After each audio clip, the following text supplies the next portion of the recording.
All right, so this is Jelani Malonga with the Made Museum. I'm interviewing today Mr. Rodney Reynolds, founder of American Legacy Magazine, American Legacy Network TV, and ALX Mobile.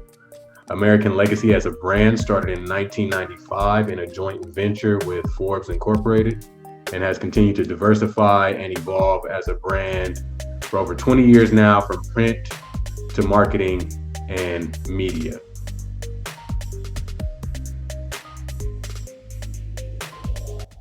So the first question I'm going to ask you, Rodney, you've had a great success in business. I've checked out some of your stuff. It looks amazing. So for people who are curious, what is your educational background? Well, I attended the University of Cincinnati, where I majored in marketing, and also at one point attended Cincinnati Technical College, where I majored in printing. And so my background has always been, from an educational standpoint, has always been focused on marketing and advertising. And like I said, I did go to Cincinnati Technical College while I was in Cincinnati as well, and studied printing. And then I took printing when I was in high school. I actually started taking printing classes when I was in junior high. Okay, that's interesting. Tell me about that. Because in schools now, we don't really have those kind of classes. Was that part of the curriculum or an elective course that you could take? It was an elective course I could take. And that's when in junior high and in high school, we actually set the type by hand.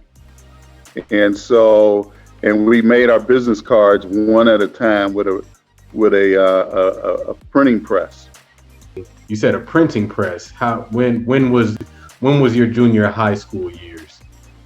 Oh man, now you making me think a little bit.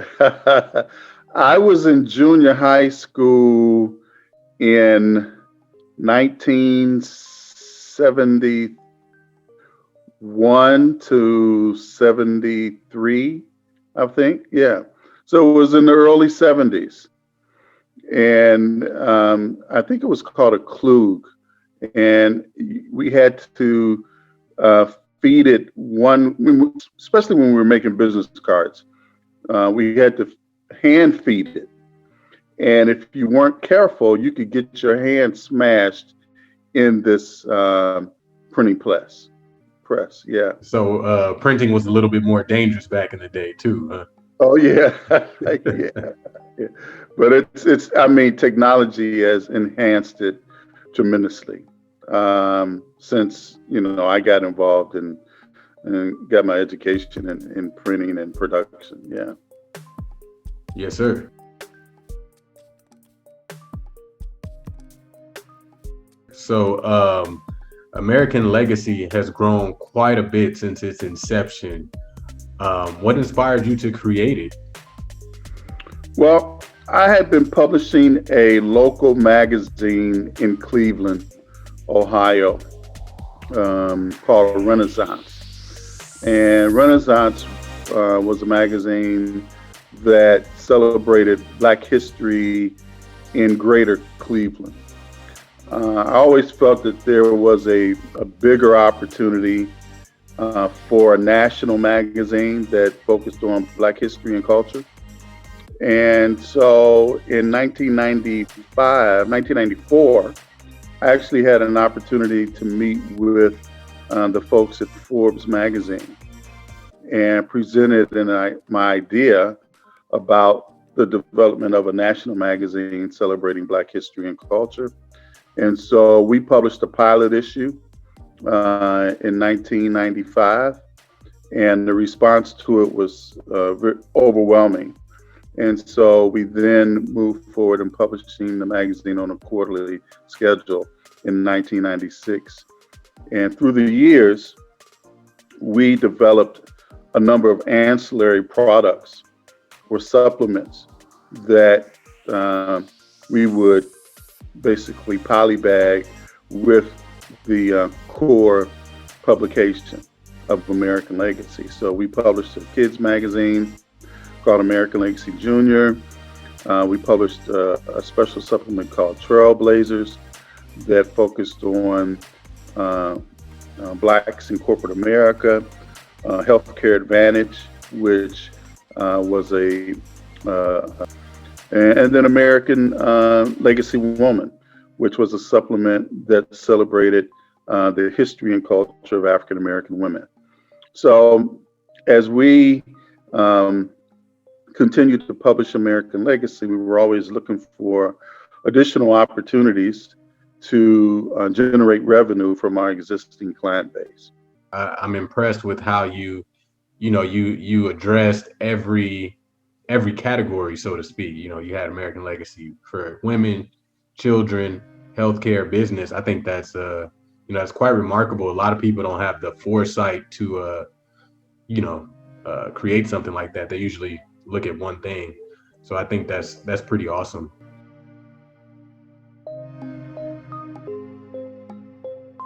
So I checked out your American Legacy mobile, which I think is an awesome and very novel idea, creating museums or exhibits that can move to where they are needed. And, it's a very versatile thing, quite remarkable.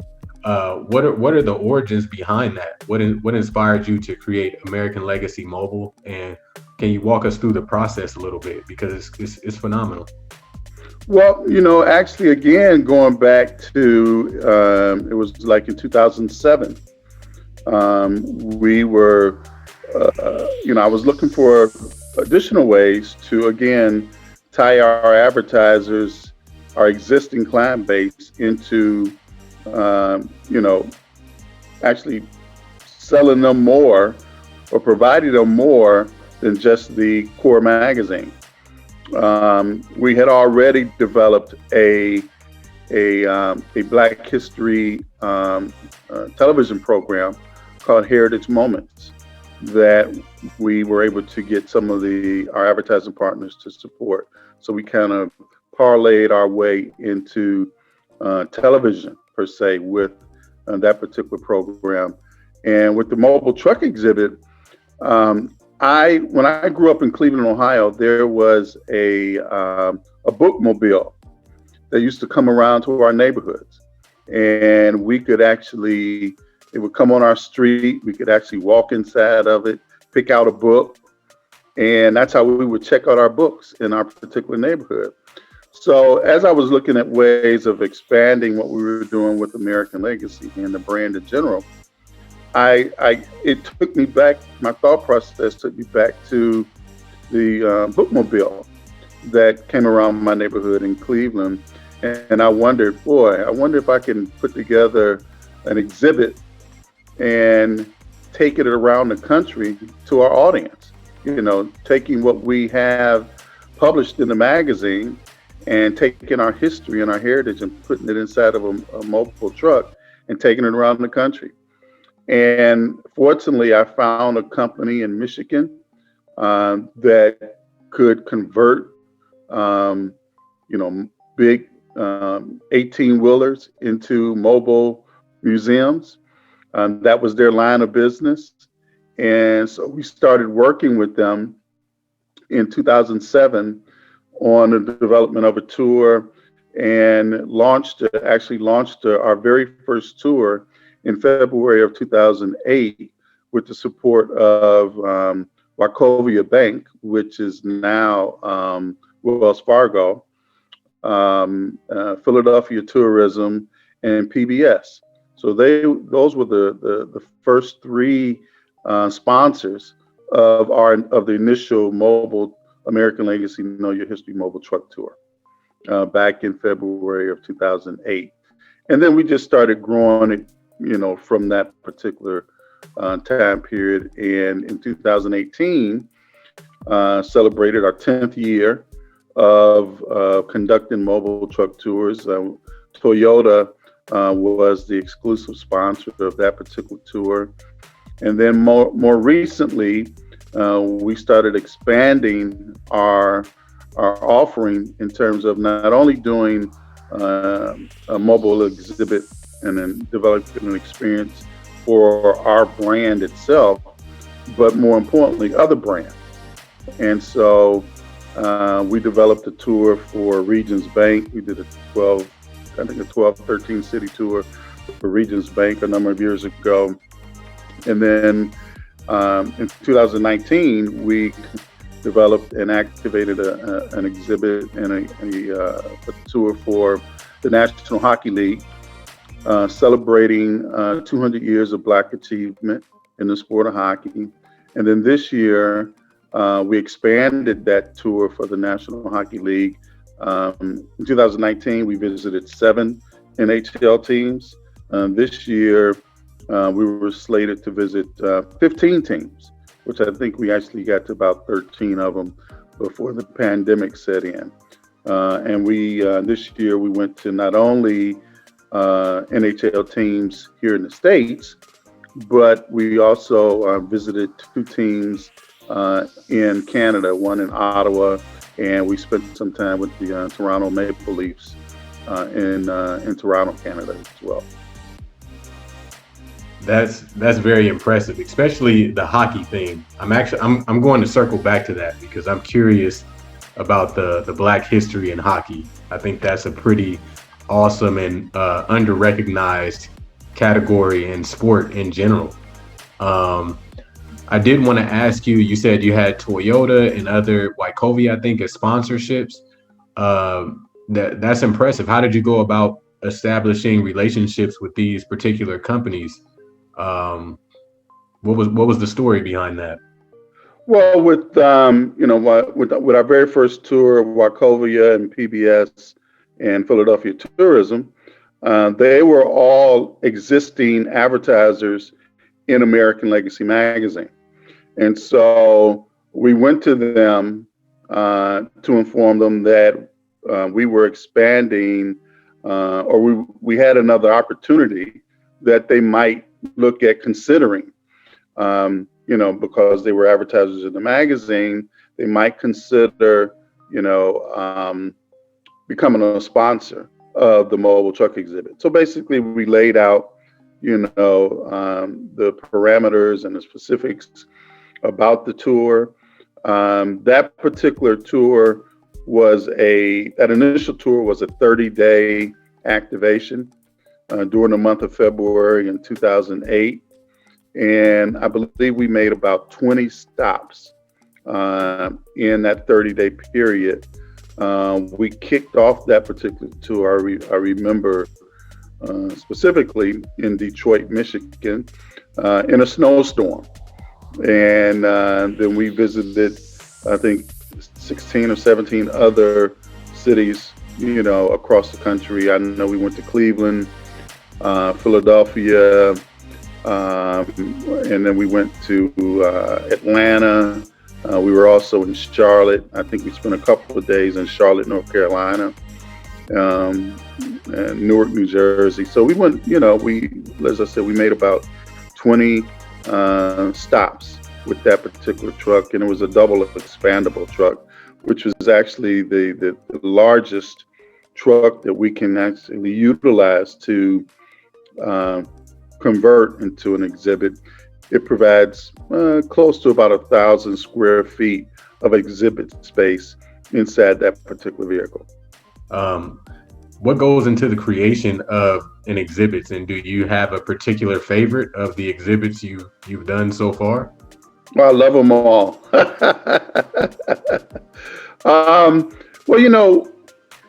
When we were developing the exhibits specifically for American Legacy and marketing our brand, it was really a marketing tool for us. And so the exhibits centered around, stories that we had written in the magazine, our covers. We always featured our covers of the magazine on the exhibits because they were all so powerful. They told a great story with our covers. Sometimes we featured specific articles. We centered around, say, Blacks in aviation, because that was a big area that we covered inside American Legacy. So it would, from time to time, we would change it up. It could be, 1 year Blacks in Aviation. 1 year it could be the Buffalo Soldiers. We could feature photographers. We did a number of different things. When we work with specific brands in terms of developing a mobile experience for them, we work with them to curate the vehicle. And so it depends on if you've looked at our website the ALXM website. When you go on the first page, it says, "Let us tell your story." And so basically, that's what we look to do when we work with other brands outside of American Legacy. We want to tell their story. So we work with those particular brands to curate the experience and to tell the story that they want to tell to their customer or to their audience, to the consumer. We work with them to develop and tell that particular story. So what we like to do is create what I call the wow experience. So whoever walks on the exhibit, they could be a kindergartner, they could be 95 years old, they're going to say wow. Not only from what they see in the visual presentation, but what they see in the content and the focus of each particular vehicle that we develop and activate. Yes. So from what I was able to see, I haven't been able to, of course, make it to one physically, but I've checked out your website and checked out some images from the exhibits, and they look amazing. So they even wow from afar. They're quite awesome.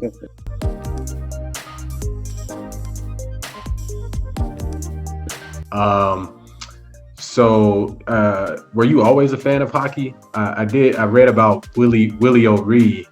I think he integrated hockey in 1958, and that's just a whole section of history that I just wasn't aware of. So that's another wow factor. Like you can learn so much in these different arenas. So to circle back, have you always been a hockey fan, or was it the NHL? Actually, I am a hockey dad. My youngest son, who is 31, played hockey for about 10 to 12 years. And so he started when he was about 7, 8 years old. And that's very impressive. Not to cut you off, Mr. Reynolds, but when I was younger, I'm around that age. The Mighty Ducks enjoyed some popularity with their movie and cartoon, and a lot of kids were into hockey at the time, and it seems like he really stuck to it. I remember, so that's quite awesome. If you ask both of my sons, they will say that movie inspired them to get involved in the sport of hockey. The Mighty Ducks. Yeah, but my youngest son continued to play for, like I said, I think it was 10 or 11 years. So I was a hockey parent. I used to kid him because he was a goalie. And so when he was young, I had to always help him with his goalie pads on. And so, and if you know anything about getting ice time, generally it's pretty early in the morning. So you're looking at 5 or 6 o'clock in the morning that they have to be on the ice. And so you have to be there earlier than that to help them, get their pads on. And I kid him and I said, well, I couldn't wait until he got old enough where he could put on his own pads, that I wouldn't have to go into the locker room with him and lay him down and put his pads on and put his cleats on and send him out on the ice. So that I graduated from very early on doing that to when I could just go to the hockey arena and sit back and watch. That's awesome. That sounds like an awesome journey, and I think hockey is great. People should get into it more. I think it's an awesome sport that's just underrated. People don't know about it. And that's one of the things that we've been doing. Part of the effort with the National Hockey League, with the tour both of the tours that we conducted were really promoting not only Black achievement in the sport of hockey, but looking at how hockey is for everyone. They actually have a program, community-oriented program called Hockey is for Everyone, because they're trying to educate young people, no matter what background you may be from, to become engaged in the sport of hockey and find out about hockey and how great of a sport it is. And so both exhibits that we developed for the NHL, there was a portion in the vehicle that focused on the Hockey is for Everyone program.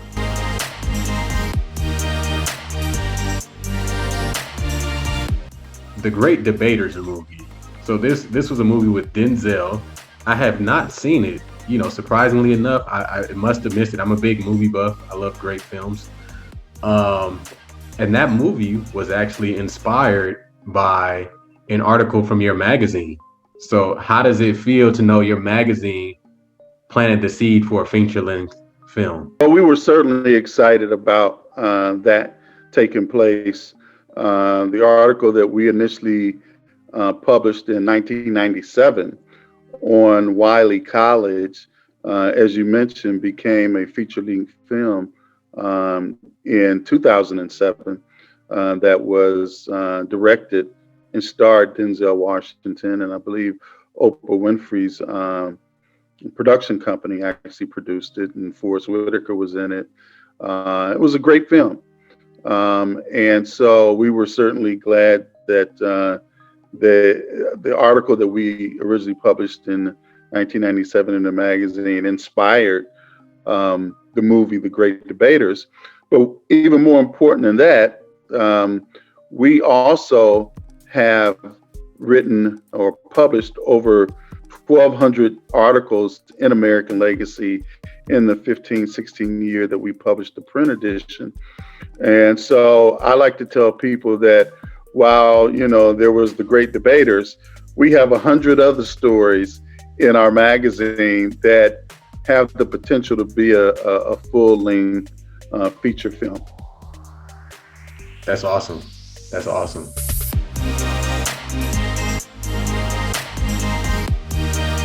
So your most recent venture, to my knowledge, is American Legacy Network. From what I gather, it's a streaming service similar to Netflix or something like that, which is awesome. Which is awesome. I think that's great.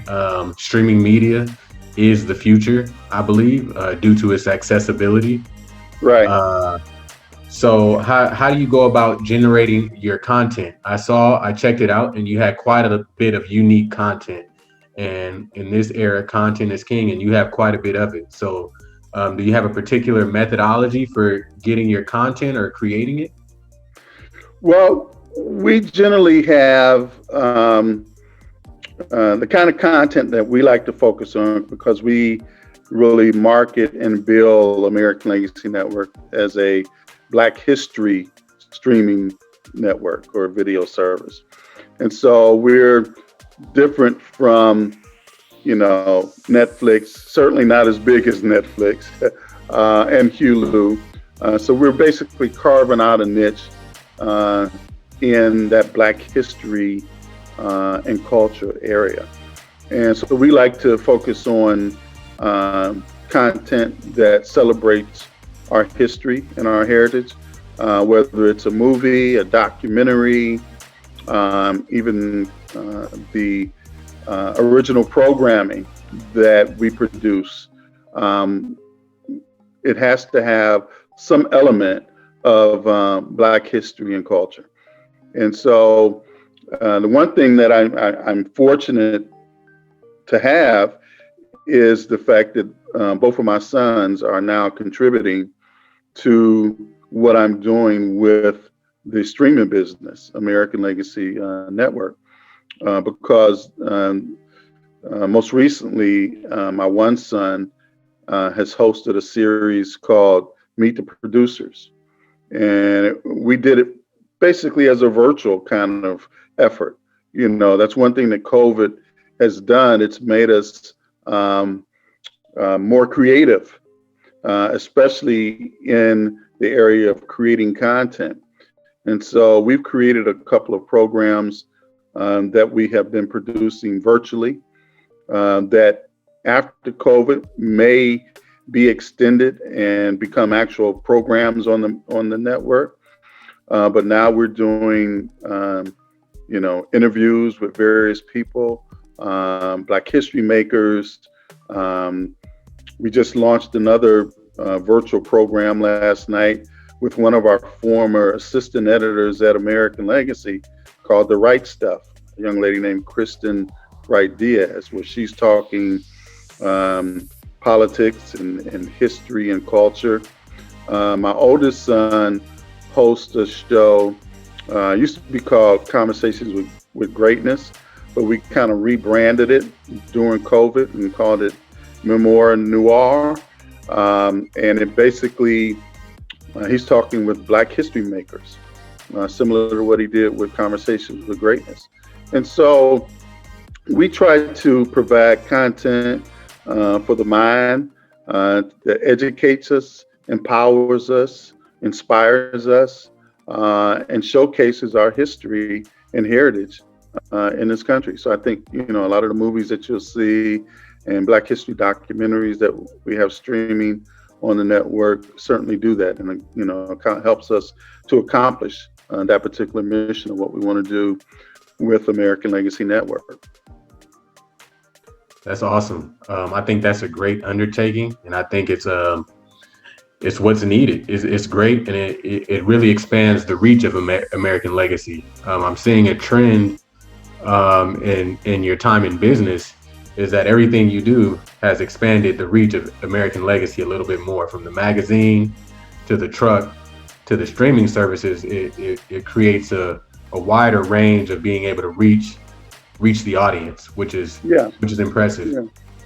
Yeah, and really, with what we're doing with the streaming service, it provides us an opportunity to also reach a younger audience as well.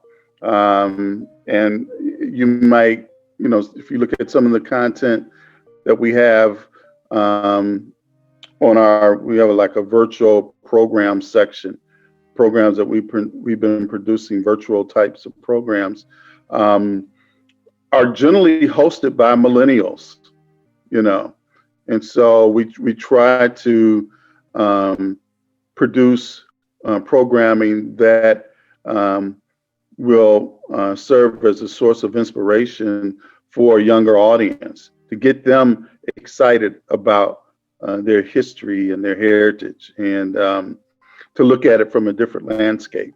And so I always tell folks, they don't want to see this old guy on there. I get, young folks in front of the camera and let them do their thing. And so, that extends our brand into another audience per se. So what do you see for the future of American Legacy as far as, the exhibits? Do you have any exhibits coming up? Anything that the audience should be aware of to look out for? I think the time is now to have an actual Black History channel as well. A destination that people it's there 24/7. Not to say that the streaming service isn't there 24/7, but it is. But I think it really is important, given the landscape and the climate in America today. I think an actual Black History channel would be something that would carry a lot of weight and be very, very impactful. And so I'm working on hopefully moving in that direction as well, in the development of an actual channel, an American Legacy Network channel. And then the streaming service would be a part of that as well. I agree with you 100%. I'm not young, but I'm not old at the same time. And I will say, I've noticed, the heritage and history was really big when I was growing up. and it seems that missed the generation under us. So I think it's very important, like you said, that there needs to be a network or a channel to educate and inform, especially in the current like landscape and climate that exist. Yeah. Um, so, last question before we wrap up. You spoke briefly on the landscape or climate. I know this could be a little touchy topic, but how do you feel in your lifetime? How do you feel about the current landscape and climate politically? It's this is a very challenging time period, quite honestly. Um, you know, there's so many things at stake with the upcoming election.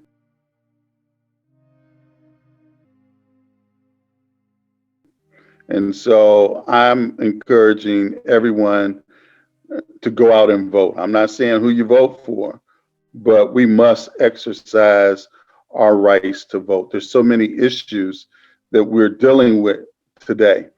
And it's, this morning I was having a conversation and doing a call with someone specifically about the mobile truck exhibit. But I was telling them, I said, as a Black person, we're going through the COVID, which is a pandemic.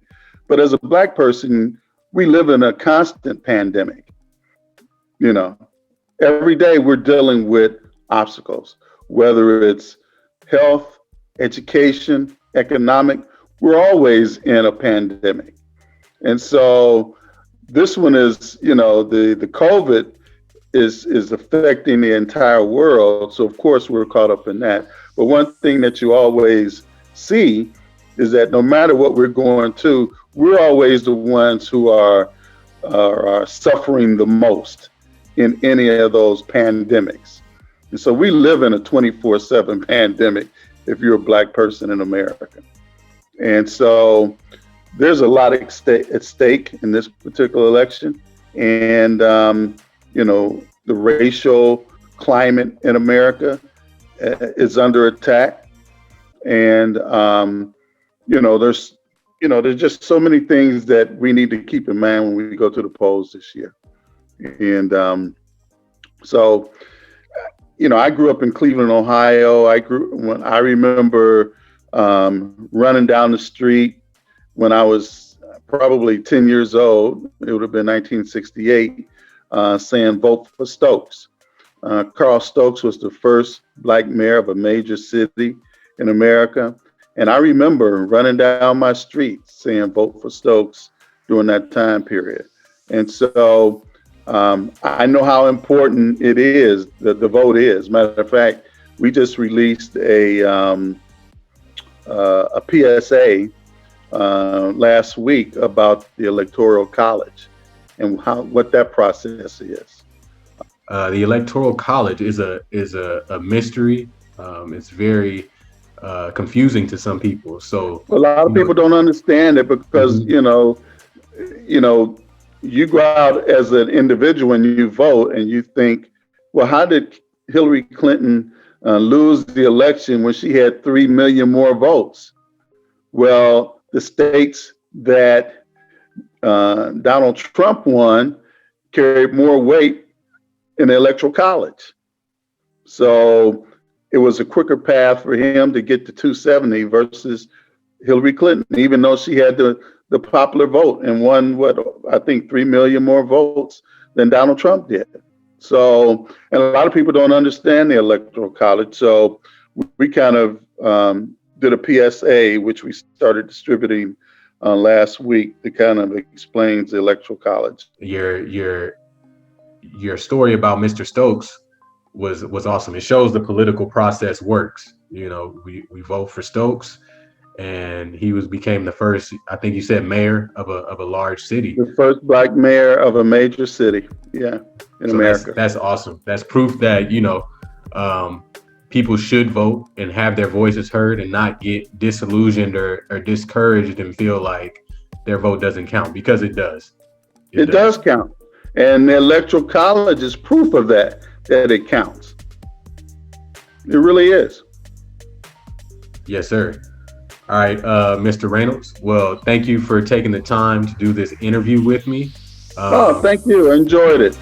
yeah, you have an amazing thing going. I think American Legacy is going to continue to thrive and grow, and it's really what is needed right now, as you said, in the political climate.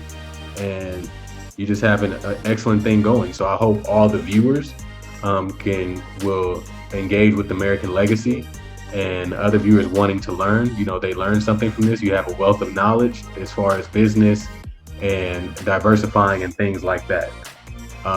And we appreciate you for your time. Is there a contact that you have Yeah, for your you business? can for American Legacy Network, you can go to americanlegacynetwork.tv and visit our website. And the streaming service is available on both Android and iOS for all mobile devices. You can download it to your phone, your tablet.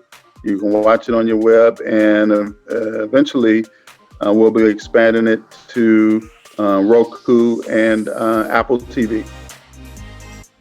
That's awesome. Well, I wish the best to American Legacy and all your future endeavors. Thank you, Mr. Reynolds, for your time, and we look Thank forward to you. maybe interviewing again. Thank you Yes, very sir. much. I appreciate it. All right. Have a All good one. right. You have a great day.